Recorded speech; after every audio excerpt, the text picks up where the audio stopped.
Hello everyone, this is a guide for installing bagisto-weight-shipping plugin. This is a plugin for Bagisto version 2.3 and all. You can use it. So in order to install it, I will provide the command below in the description, but these are the two commands. As I have already installed it, I am not going to install it again.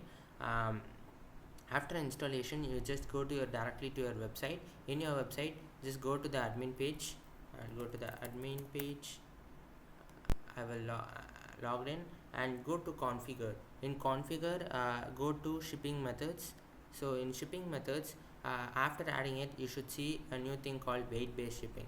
So for our website, you have already configured it. So in here, you have to enable the status, and inside it, you have to put the weight ranges. So for half kilogram 0.5 kg up to 0.5 kg, you charge 45 rupees. We use rupees here. So for up to 1 kilogram, you can charge 65.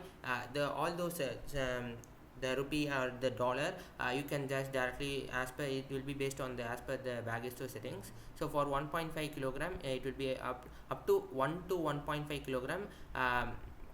It will be 80. So up to from 1.5 to 2 kilogram, it will be 200 rupees, and based on it, you can give the weight ranges. I hope you get the idea. By enabling it, the weight will the cost of the shipping will automatically get calculated and will be shown to the user during the checkout process. Thank you.